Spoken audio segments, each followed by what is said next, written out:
Good afternoon, everyone. It's Margie the Bootleg Knitter, and once again, I am wearing my favorite hoodie. Now, I don't always wear the same hoodie. I have 3 of them. We had them made up for the family because a couple years ago, my grandson had a monster birthday party, and it was all like, all this kind of stuff. So we had a whole bunch made up.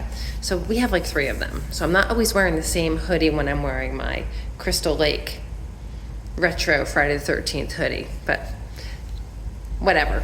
Anyway, I hope everyone is great today. It's Friday. I'm kind of hanging out today.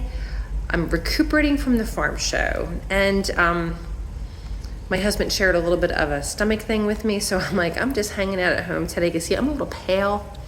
That's okay. I'm really excited to share. Woohoo! So my team got 3rd place at the farm show sheep to shawl competition on Wednesday. There were 7 teams. It was very, very tight competition. So happy for my team. They did amazing. 3 of the members had never done the competition before.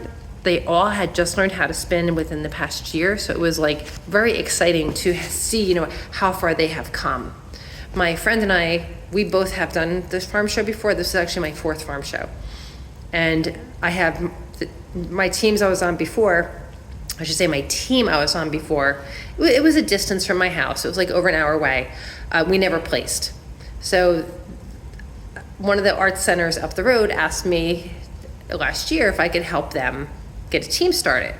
So I'm like, sure. So I'm like, I'm just going to join your team because if I don't hit any lights, it's only 15 minutes from my house. Now, if I hit lights, it can be 25 minutes, but it's usually 15, 20 minutes from my house, which is much better than an hour and 10 all the time. And the group of ladies, they are the nicest ladies. I absolutely adore them. I mean, I'm still friends with most of the people from the old team, which is awesome. It was so nice to see them. We talk on Facebook, we see each other at fiber events, so we're still friends, and that's great. So I got to see all of them at the farm show as well as competing against them.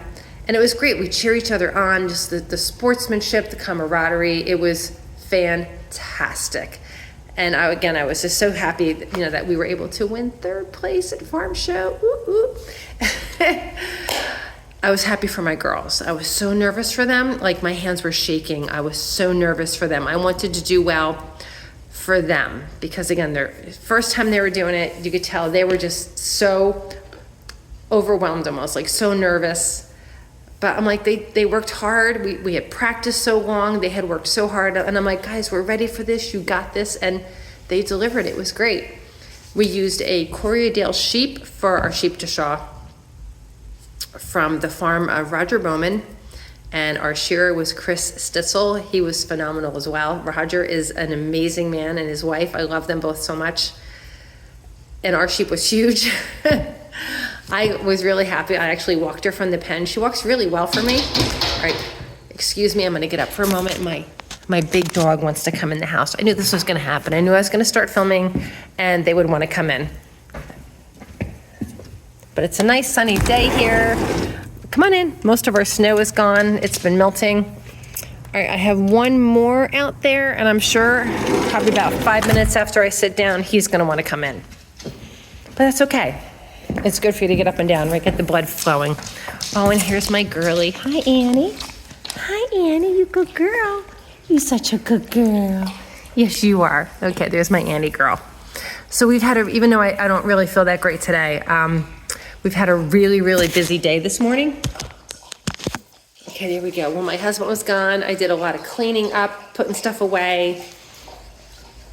And then when he got home, we took the Christmas tree decorations down. We always get a live Christmas tree. And it's from, all right, I can't remember the name of the tree farm, but it's connected with Forget-Me-Not Forest up in, up in Orksburg, Pennsylvania. And it didn't even lose any needles when it's been up for weeks. It was amazing. And I love, my shirt still smells, it smells like oranges. And even though I washed my hands, they still smell like orange. It was a concolor fur. Not sure how you say that. And it just absolutely beautiful. And it was great. It lasted for a long time. But it was we always leave it up till our daughter's birthday, right after the Feast of Three Kings, and then we take it down. So back to farm show. So I love going to farm show, getting my farm show milkshake. Actually, it's now the Pennsylvania Dairyman's milkshake. I am just a plain vanilla girl. I got my plain vanilla milkshake. I also got my maple cotton candy. So at first, like when my stomach was bothering me at farm show, I thought it was because I ate cotton candy. My dinner was cotton candy, a milkshake, and a coffee. So I'm like, oh, that upset my stomach. But you know, I can usually eat anything and I'm A-okay. But still a little icky today. So again, I stayed home. I didn't go to the gym. Because I'm like, I better rest, I better hydrate. I have to teach a class tomorrow. So the class I'm teaching tomorrow is, I have them right here. I'm teaching a drop spindle class, how to spin with a drop spindle. And so I have all my spindles ready.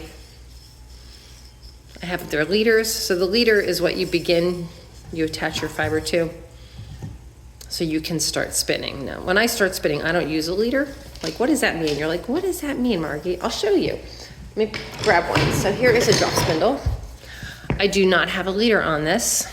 And I have here's some Romney over here. Let me grab a strip of Romney. Here's some Romney fiber.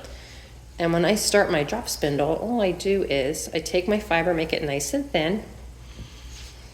I put it under the hook like so, just like about 2 inches over. Thin it out a little more. And now I do my spinning. Okay, this is the park and draft method. I'm gonna let the twist come up into the fiber.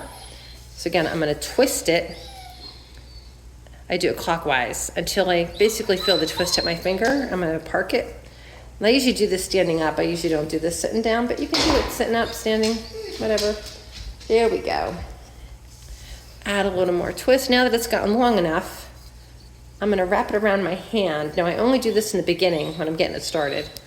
I'm gonna take it off my hook.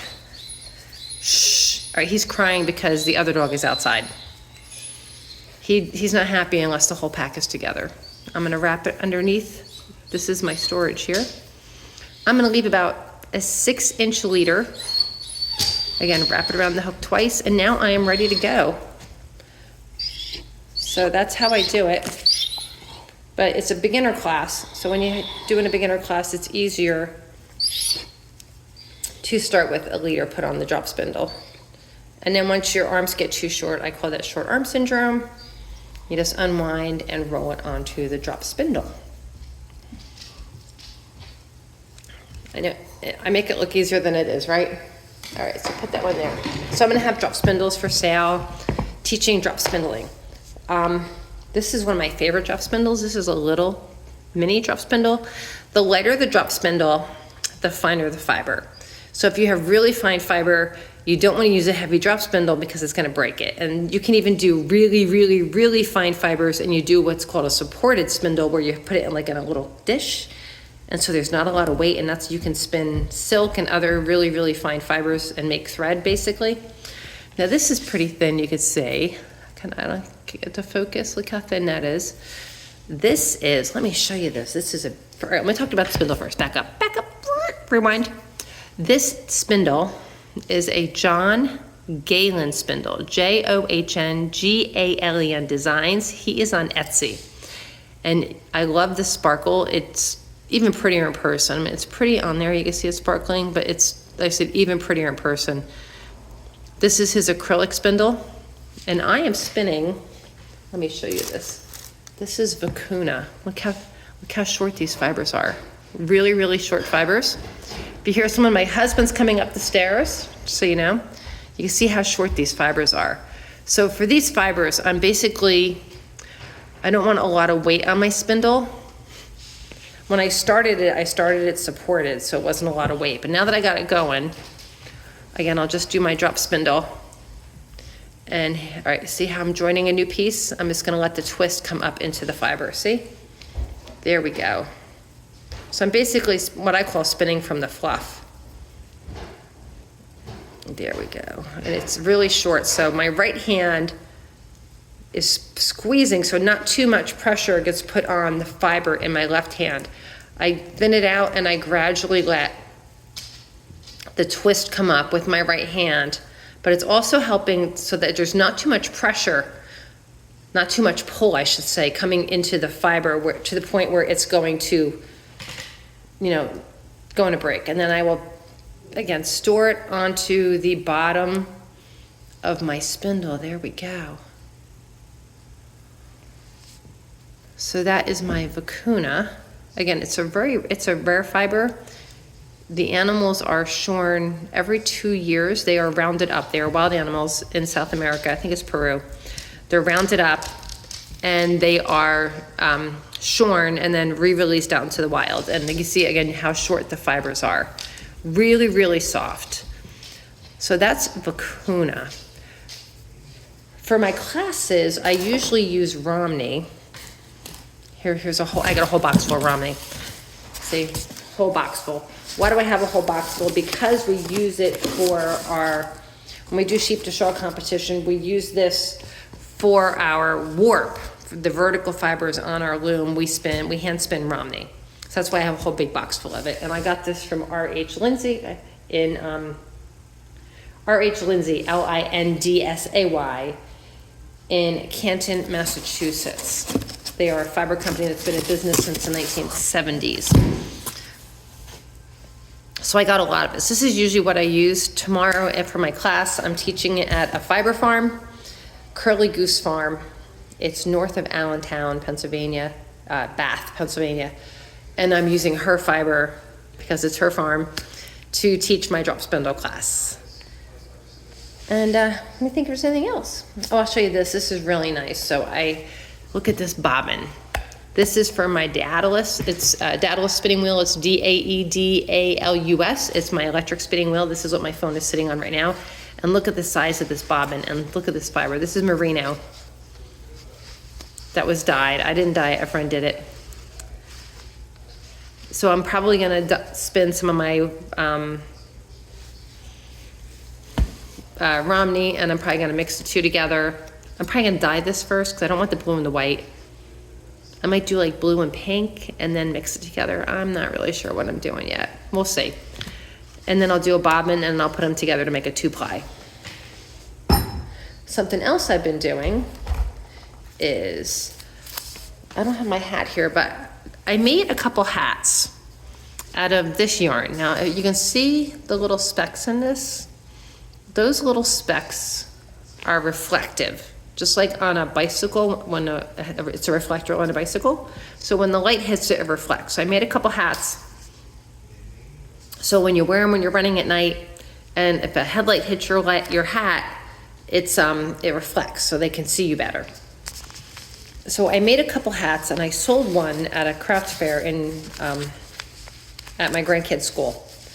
So I got a phone call today and I had a request to make 7 hats. I'm like, cool, yay. So I'm getting the fiber on Monday and I'm doing them in, it's called camo is the color. And so I'll be knitting 7 hats. And they'll be done by February, beginning of February. I'm dropping them off like the first weekend in February. We'll take care of that. So yeah, so that was pretty exciting morning. I'm also working on a cable knit sweater. So a good friend of mine, someone who's become a good friend, I already made him one sweater last year. He has sheep, and I made him a sweater with his Gotland wool that he had taken to a mill and had spun into yarn.